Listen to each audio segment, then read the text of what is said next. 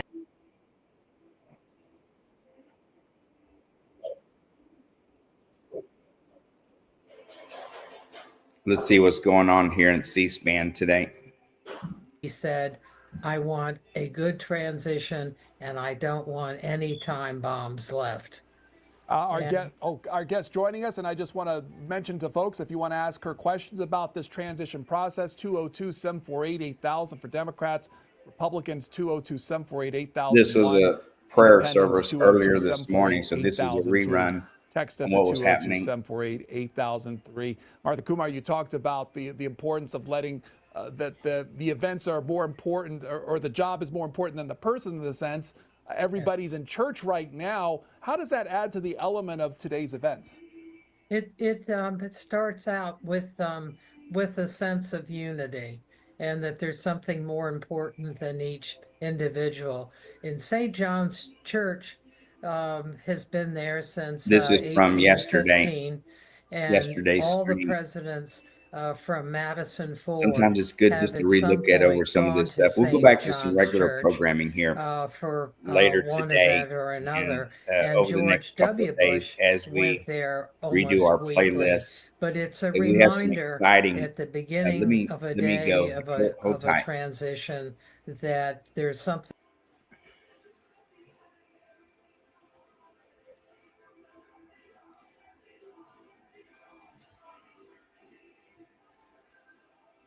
All right, here we go. Fly Mackey here, host of the Fly Mackey Show here on Smart Money Culture Television. We are traveling, and I'm broadcasting over Wi-Fi. You see this all the time on the TV networks. You know, sometimes the picture works really good, sometimes it doesn't.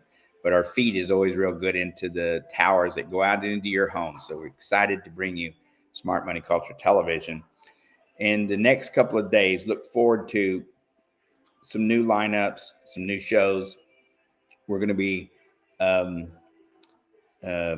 broadcasting about some of the new shows, infinite banking concepts, how to become your own banker. And by the way, moving into crypto, and a lot of people are going this way. I was having long conversations this morning with our bankers and our creditors, and you know, how we're going to move, and our process of moving over to crypto.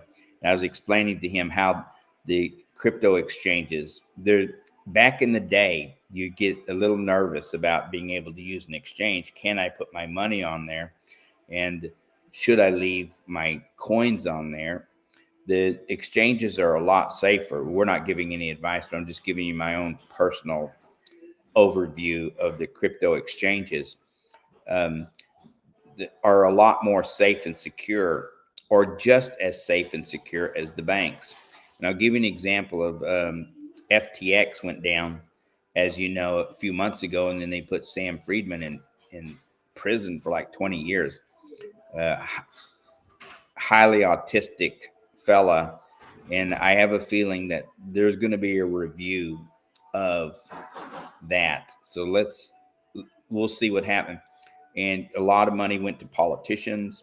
They were spending a lot of money on politicians and doing the bidding of lobbyists and stuff like that. So big money, the institutional money, has infiltrated the crypto world. You know, it's been there for a while now. So it's just part of how things move forward.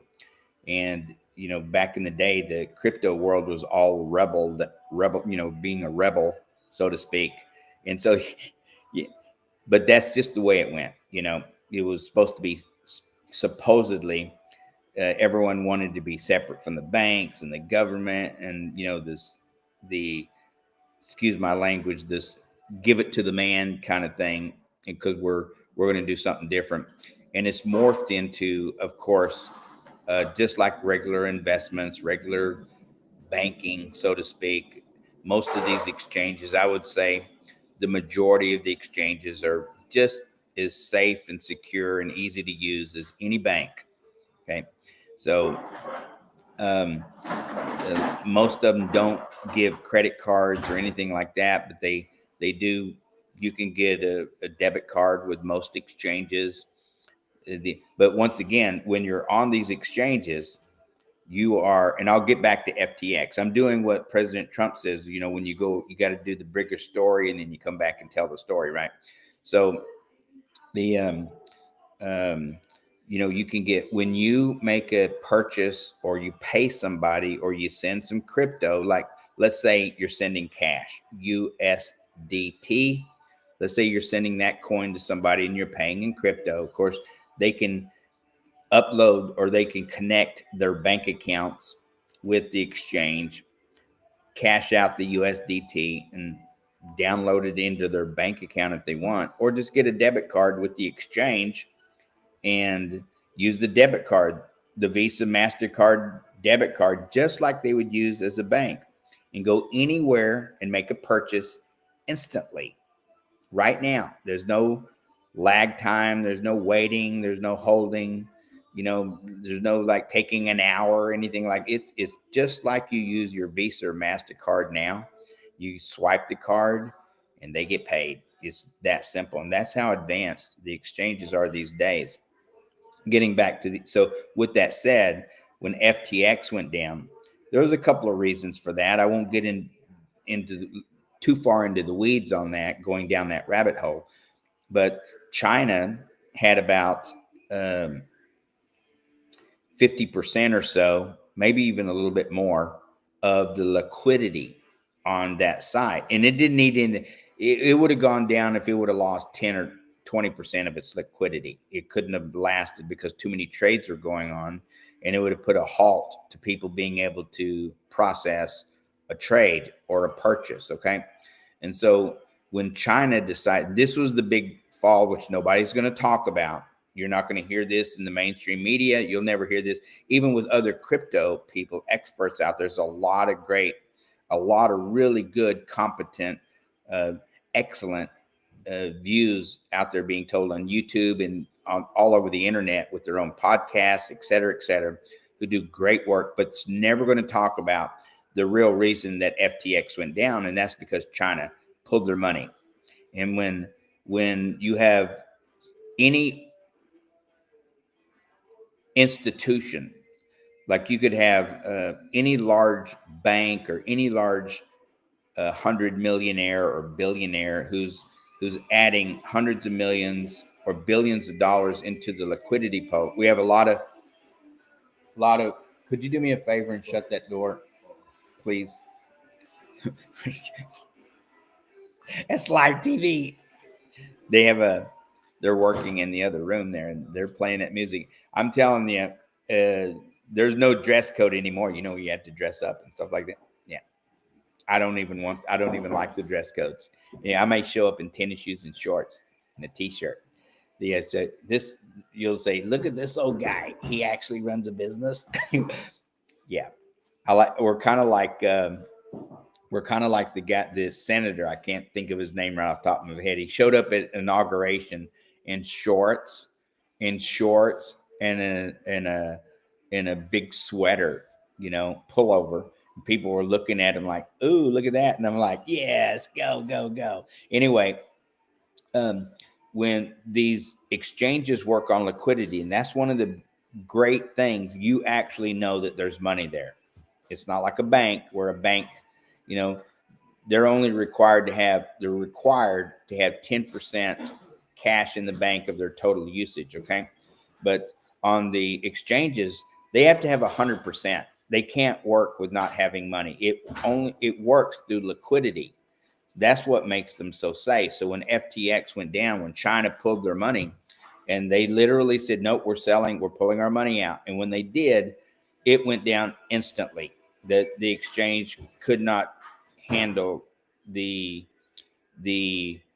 amount of volume that was being the transactions, even the minute by minute transactions, it totally went down pretty fast. Okay. I mean, within minutes it went down. And so, but it didn't stop. If you had USDT in there, that was safe. If you had that's for those of you who don't know, that's a what's called a stable coin, which is the same as like having a dollar. If you had USD on there, which is the dollar, that was safe because that was on there. If you had any crypto, that had nothing to do with your crypto. So even though China pulled their money, their liquidity to make that exchange, it's just like the bank saying, you know what, I'm cutting off your credit lines.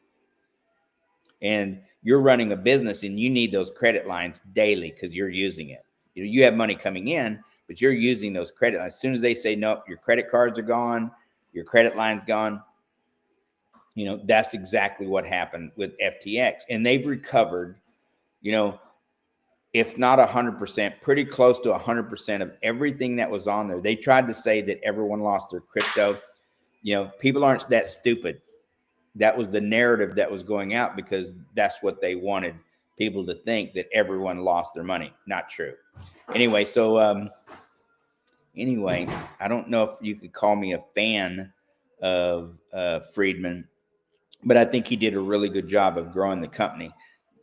Probably not such a great job of running it, but growing it and scaling it. He did a really good job, him and his team. Anyway, not defending anything that went on, but it's business, and that's just the way it works. So anytime you get the news that's coming from the mainstream media, I'm not against the big boys. And I call them the big boys and the big girls, ABC, NBC, CBS, Fox, those guys. We're not against them. But once again, you want to, verify. There's a lot of great news going out on smaller networks like ours, on lower powered television networks, independent networks, podcasts, YouTube. There's still great news on YouTube. There's really good news on Twitter or X, really good news. Instagram does some good news on a smaller level, Instagram, but on the smaller networks, like if you go, when you buy a smart TV and you program it, all the local stations, if you have a smart TV, you're going to be able to pick up. And so in Texas, Louisiana, Florida, where we're broadcasting our channels, that you can get those signals just by having a smart television. And about 30% of America is watching local broadcast television. Okay, the guys over in the other room, they're not listening to me. They want to play their music while they're coding and all that stuff. Could you do me a favor and shut that door? They're saying, yeah, let's close the door. We're going to close the door. Anyway, we're not mad at them. I have and the reason is too, we have a lady named Jane King. A host. Sorry, Jane. We have a host named Jane King, and Jane King reports out of the NASDAQ. Has been reporting out of there for 22 years.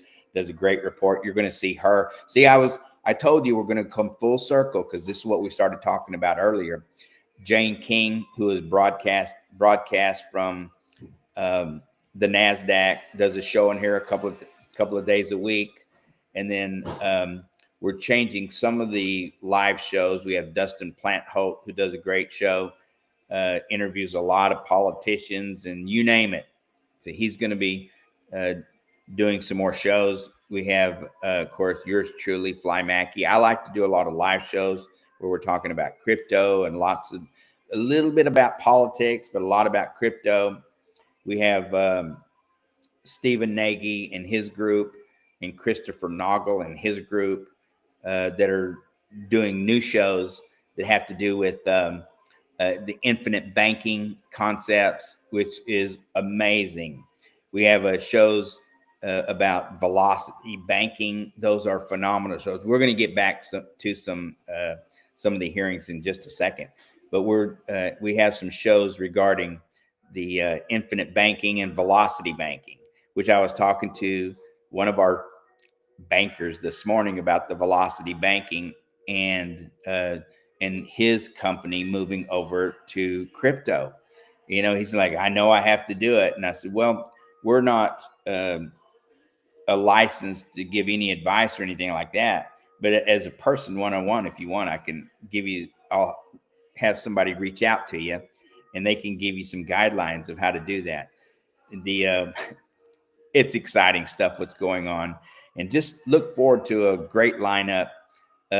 We got some new hosts coming on that's going to be talking about all things blockchain and cryptocurrency. A lot of cryptocurrency shows you're going to be able to hear about, where we're not giving advice on how to buy crypto or any particular coin, but I do want to go down, and this is one of so that the general public, because a lot of you guys we're in major cities like Houston and coming to some other ones soon.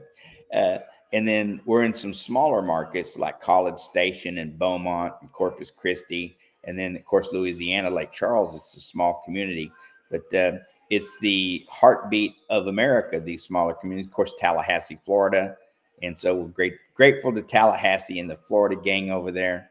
Real proud to be out there in Texas and Louisiana and Florida, coming to a television network near you. So I'm real excited about that. But getting back to this, because I can digress, we're going to do a series on the top 100 coins, what they are, what the utility behind it is. And people ask all the time, what is the utility? We're going to go to commercial. We're going to go back to regular programming here in just a second here.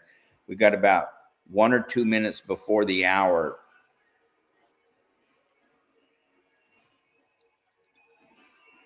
They're telling me.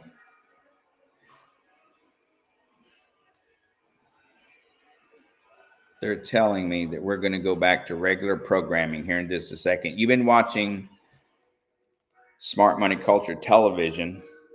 I'm your host, Fly Mackey, with the Fly Mackey Show. We're going to go back to some more confirmation hearings, and we'll see you soon. Stay tuned. We'll see you soon. Goodbye.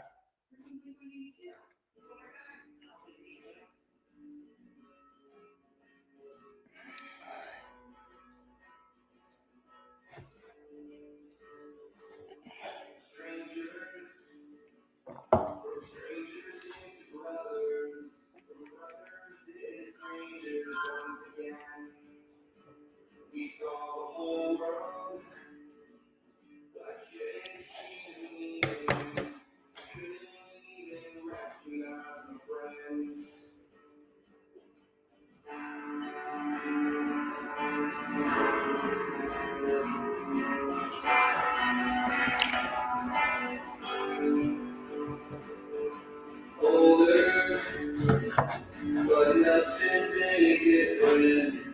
Right now feels the same. I wonder why. All right. Still streaming. I love it. So thank you guys for sticking with us. The Broadcast Television Network. We just ended an hour and a half of broadcasting. Just love doing that. So now we'll talk to our folks who are watching us from outside of Texas, Louisiana, and Florida. And those of you who are watching us on the few hundred of you that are still watching on our website, glad to have you. Yeah, Benny Johnson, that guy's crazy. Very excited to have you watching us here. If you want to invest or be a partner with Smart Money Culture Television, you can reach out to us at smartmoneyculture.tv and send us an email. Okay, click the contact boo boo.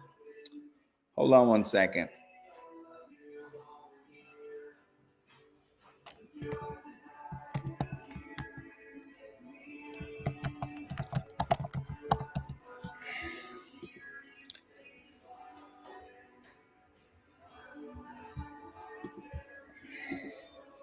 Here we go. Hold tight.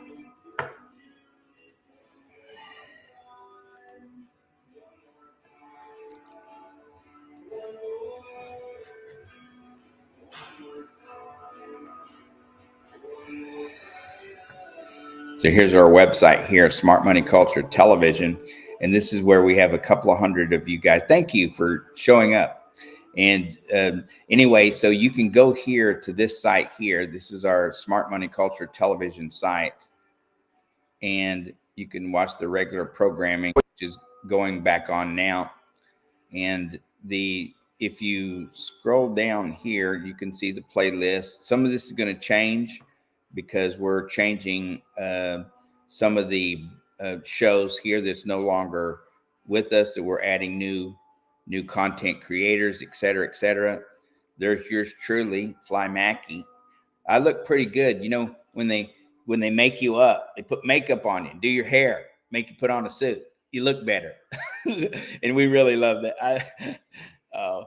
So we was in front of the cameras. Those of you, we were in front of the camera doing a show the other day. And I've been saying this to our hair and makeup person when we're doing live in studio all the time. Can you make me look? One time I'm like, no, take this off. I don't look like a man. You got to excuse me for a second. I'm not trying to digress too much. Anyway, they go, no, you look good. And I said, no. Anyway, I always like it when they do your hair and makeup and make you look good, you know, for TV and stuff like that. But I'm getting a little older now, so the vanity is kind of going away. But I know the young folks, they like that stuff. Anyway, it's always good. This is Ryan Panetta right here with Jack McCall. And this is the Jack McCall Show, talking about business credit. These guys are amazing, where they help you, or they show you how, and you can buy his program. They show you how to get 0% business credit cards. They're amazing, by the way. Absolutely amazing. I'm a big fan of Jack. I play a lot of his content. You guys, if you're looking for 0% business credit and somebody who knows what they're doing, you can always go to credit stacking and look up credit stacking and those guys, or just watch the show and follow the links, and you know it'll take you directly to credit stacking. And you know, sign up for his programs if you want to, because he helps people get hundreds of thousands of dollars in 0% business credit cards. One of the main and we have credit. One of the main reasons, if you want to put a number to it, they say, there's Jack right there, that 97% of all businesses fail is because of lack of funding. Okay, that's my pitch. Let's go back to the site here. There's Jack right there. Does great work, this kid. I shouldn't call him a kid. He's not a kid. A different way to finance a business. At first, it was just using my hard-earned cash. At that point, I was selling hoverboards. And then my second business, I was selling inflatable loungers. That's when I brought on an equity partner. And I was like, okay, this is the best way we could finance businesses. You guys, third way, we're doing business loans. We're paying interest for business loans. .com and then sign up I learned about business credit. If you want. What's crazy about business credit is, one, you can get approved for hundreds of thousands of dollars at a 0% interest rate. So at this point, you're not giving away equity. You're not paying any interest. And what's incredible is it doesn't affect your personal credit score. So that's what I didn't understand. I knew I had top personal credit cards. I loved getting points, sign-up bonuses, things like that. But I knew that if you max those cards out, it affects your utilization and it'll bring your score down. Right. So business cards, they're not reporting to your personal credit. So once you get approved for a 50K card, a 75K card, you can max these cards out, effectively liquidate the credit into cash, and then use that cash for literally any type of investment. Yeah, dude. So I'll tell you, I wasn't that smart when I was doing it. Good Or stuff. actually, Okay, here's our footprint right here. With this, these are the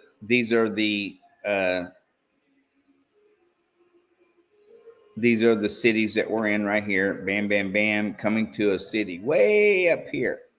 Way up here. Get excited. All right.